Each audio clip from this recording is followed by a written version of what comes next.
Local health professionals talk about the importance of kids getting the vaccine, and we'll look at current vaccine numbers among young people. Plus, we'll hear how an area increase in COVID-19 cases is affecting EMS workers. And the Missouri Attorney General's office closes its investigation into alleged sunshine law violations in the Joplin City Council. The 4 states' most watched news starts now. Carl Junction School District today hosted a back-to-school vaccination clinic. In addition to the usual mandatory vaccines for students, they also offered the COVID-19 vaccine. KOAM's Chris Warner has more. Thursday's vaccine clinic provided the required vaccinations for 8th and 12th graders getting ready to head back to school in a few weeks, but it also added a voluntary option. The COVID vaccine is not required for school attendance, but we thought it would be a good opportunity for parents who wanted their students to be vaccinated to receive that as well. Ginger Eubank's daughter is 17 and entering her senior year. For them, a COVID vaccine was necessary. Our family had COVID in the fall, and my husband and my son were very affected by it. My mother-in-law has some health issues, and my daughter wanted to make sure that she was available to be around her grandmother. Eubank says she wanted her daughter to do what was right for her. They did a very good job in biology last year covering the vaccine, and she felt very informed, and after asking a few questions, she made the decision herself with our support that she go ahead and get the vaccine as well. Allison Farage is a nurse at the Jasper County Health Department, one of 2 groups providing vaccinations Thursday. Farage says it's important for everyone to get the vaccine, especially students heading back to class. So being, fully vaccinated, that's going to give them more options if they do have an exposure. As long as they are not having any symptoms, then they won't have to quarantine. And so that's one way that they can have more of a regular schedule. Farage says it's also important to be fully educated on the vaccine, and there are resources available to help. There is more and more information with this ongoing studies. Most of the children seem to do really well, and it has a very high efficiency against it. But they can always call and get questions answered from the direct staff, at the health department or their pediatrician. In Carl Junction, Chris Warner, KOAM News. According to the Jasper County Health Department, as of July 20th, about 15% of kids ages 12 to 17 had received at least 1 dose of the vaccine in the county, while around 9% were fully vaccinated. Emergency medical services face challenges as the Delta variant spreads in our region. Mercy EMS has seen a big increase in calls for services here and in Springfield. So this crew out of Cassville is getting more COVID calls and other types of calls. And they have to make more long-distance trips as local hospitals fill up. So to a paramedic who says there's a simple solution to most of the problems they're seeing.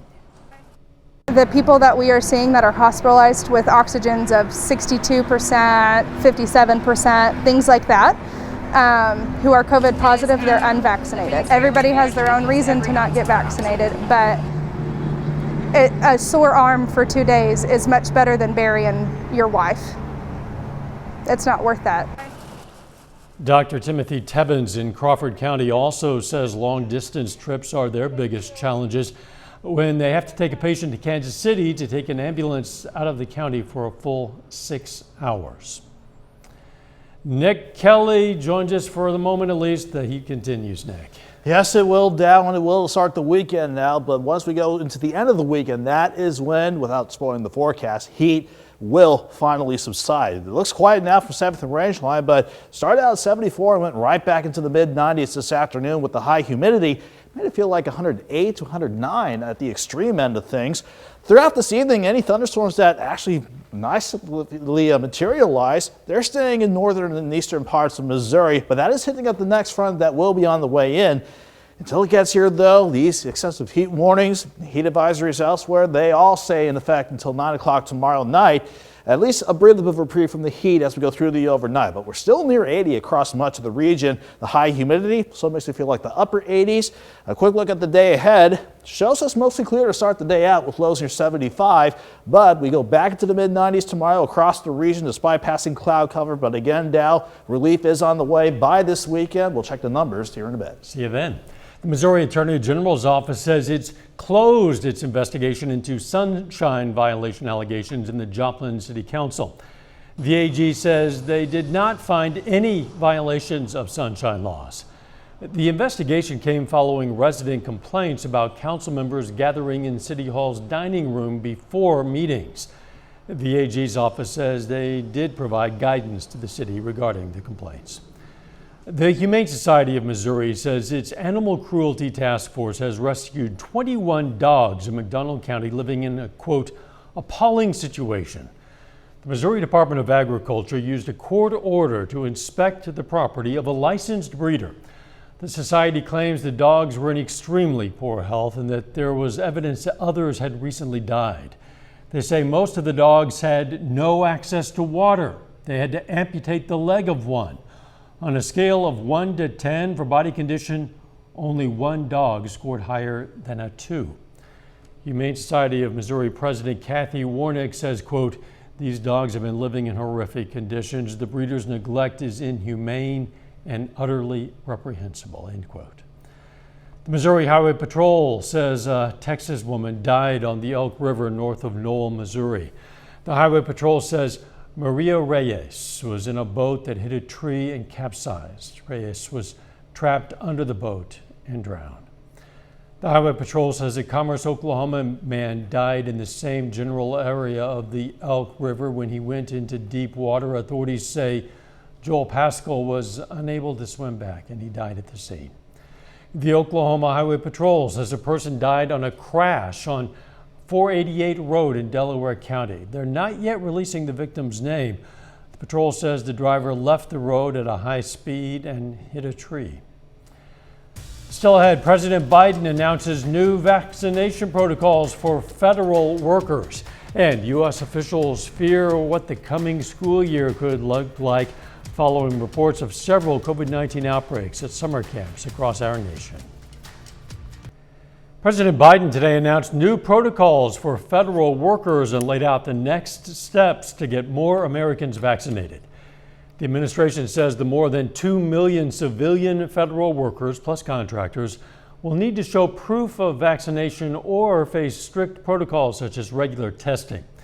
According to the CDC, nearly 70% of American adults have received at least one shot of a COVID vaccine, with the Delta variant fueling a summer uptick in cases, hospitalizations, and deaths. This month, the U.S. has seen a wave of COVID outbreaks linked to summer camps, and health officials fear it could be a preview of what's to come in the new school year. Nikki Batiste has more. In rural Hudson, New York, where 67% of those 12 and up are fully vaccinated, news of a COVID outbreak at nearby Camp Pontiac has rattled the community. By Monday, it was 23. By Wednesday, it was 31. They're all in the 7 to 11 age group, so they're, of course, unvaccinated. Jack Mebb is public health director in Columbia County, where the camp is located. What was your reaction? Oh, crap. I can't say that, can I? I think that was pretty much our reaction. We haven't seen this. This summer, outbreaks have been reported at camps around the country. In North Carolina, a camp outbreak is linked to at least 75 cases in 17 states. At Pontiac, almost all older campers and staff were fully vaccinated, and everyone was tested on the first day. Still, it wasn't enough. COVID can get in there, whether it's the variant or not, despite everything that you do. And I think that's a harbinger for the schools come fall. New this fall in Columbia County schools, funding for nurses to do rapid on-site testing. But protocols for cafeterias, athletics, and buses are up in the air as the county waits on guidance from New York State. If buses still have to keep 6 feet or 3 feet between students, that's not going to allow us to bring all of our students back. My granddaughter starts here in 5 weeks as a 5-year-old. You worried about her? Yes, I am. A worry that will only grow as summer winds down and the school year starts. Nikki Batiste, CBS News, Hudson, New York. Florida's Gulf Coast is being hit hard this summer by what's known as a red tide, an algae bloom that can kill fish and make it hard for humans to breathe. It stretches nearly 100 miles along the state's west coast and is hurting businesses during this peak of the summer tourism season. Red tides do naturally occur in Florida, but scientists believe warming ocean waters due to climate change may be making them more frequent.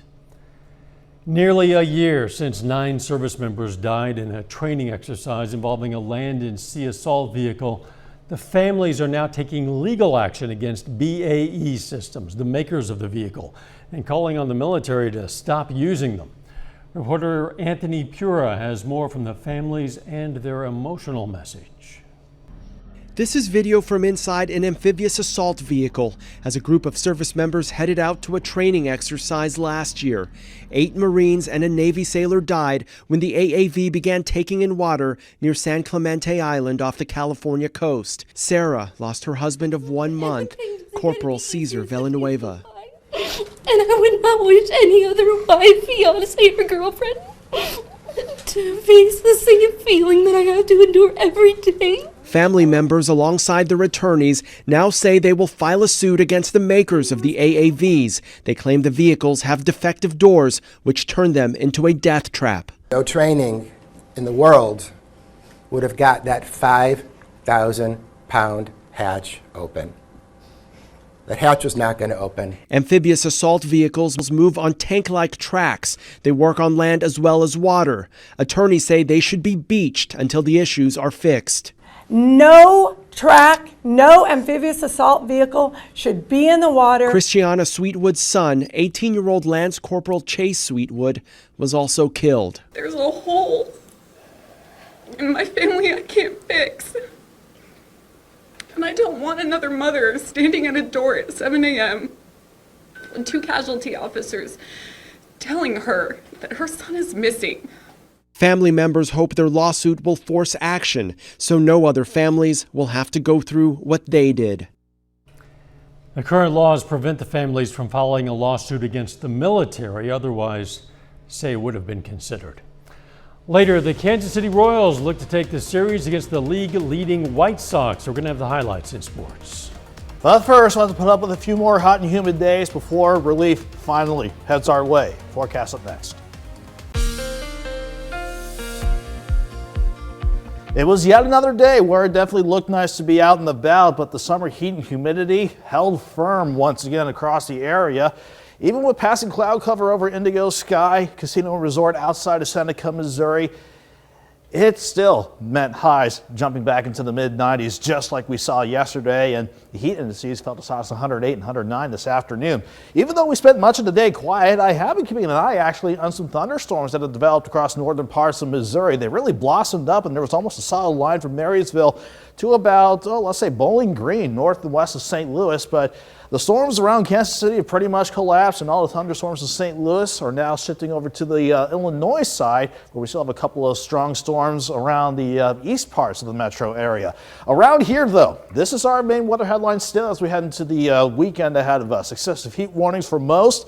Heat advisories for everybody else until 9 o'clock tomorrow night, and there's a chance that the heat and humidity will stay fairly high for Saturday before relief finally starts to head our way. In the meantime, though, it still looks quiet with clear skies up top overall. Still warm and muggy, though, 82 in Joplin, and it feels like 87 with dew points still around 73. Maybe a couple areas like Parsons, for example, starting to slip back into the upper 70s, but most of us are in the lower 80s still at 10:19 on this Thursday night. But these dew points still absurdly high, from 72 on the low end to 78 degrees. Your dew point in Pittsburgh, which is certainly topping the scale, still feels like the upper 80s at the most as we venture deeper into the overnight. So we are keeping things quiet here while any thunderstorms across northern and northwestern parts of Missouri have pretty much fallen apart. So we'll stay quiet here for tonight. But those thunderstorms that did develop are signaling our next cold front that's just parked to our north, but doesn't really do much for us, unfortunately, for tomorrow. So it's going to stay hot and humid, certainly with this upper ridge still in play.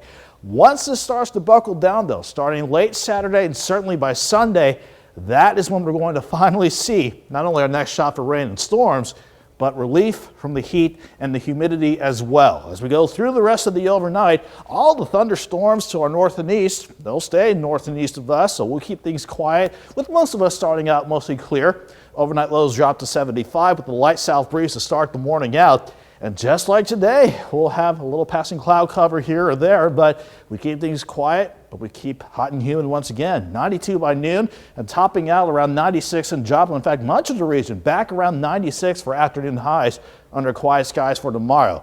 But that's the air temperature. Remember, the dew points will be back up there once again. And this is why the heat advisories and the heat warnings are still in effect.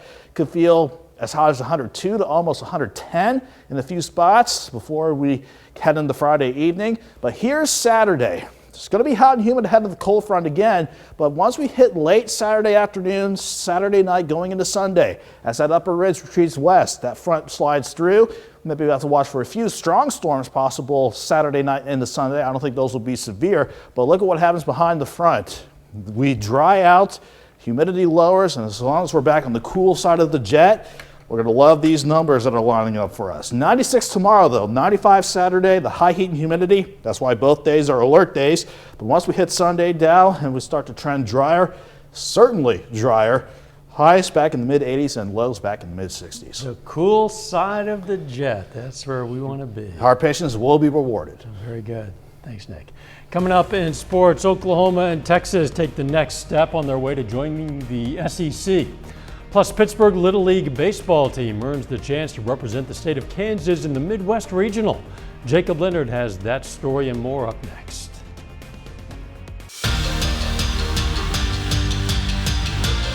The Pittsburgh Little League baseball team is still alive in the postseason. Pittsburgh won a state championship last week and will now represent Kansas in the Midwest Regional Tournament next week. Danny Terzer catches up with the team as they prepare to hit the road to Indy. Pittsburgh continues its hunt towards the Little League World Series title. We grew up watching the Little League World Series and stuff, so just that opportunity to make it there is very exciting. So the guys are really excited and just want to go there and play some good baseball. Pittsburgh won the state tournament without dropping a single game. Now they advance to the Midwest Regional Tournament in Indianapolis. It felt good being a good team, Baxter, and just getting to know you get to go to Indianapolis and playing against like good teams. They are ready for the challenge. Is that fast? Is that the fastest you've ever seen? We'll have to hitting to score runs, and then our pitchers throw strikes. But I think we have a really good group of kids here that can do all those things. So it's just showing up and making sure they play. We're definitely confident. We're just ready to have fun and go play in Indy. Come on, let's get ready to play here. Get ready to play here. Pittsburgh Little League has a history of success. Most recently, they sent teams to regionals in both 2018 and 2019. I gotta watch my brother do the same thing.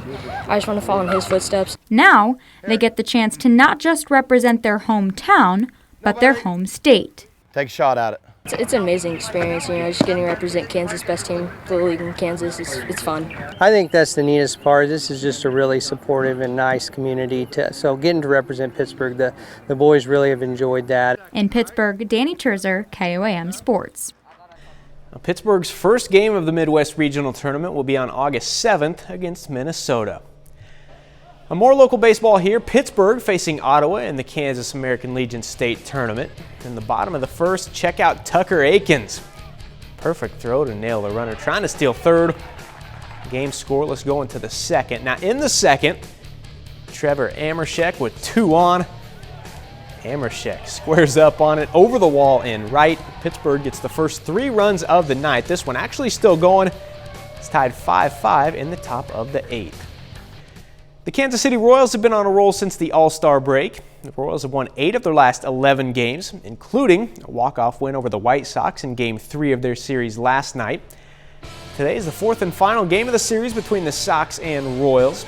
Salvador Perez in the first 2-run shot is 25th. Kansas City takes a 2-0 lead. Same score in the second. Michael Taylor had the walk-off single last night. This time leaves the yard. Gets the lead to 3-0 for the home team. Now on the mound, Carlos Hernandez in control all day. Gets Billy Hamilton with the curve. Then another punch out. Next inning, Andrew Vaughn goes down swinging. 6 scoreless innings for Hernandez. Royals win in a shutout 5-0. The SEC presidents voted today to officially invite Oklahoma and Texas into the conference.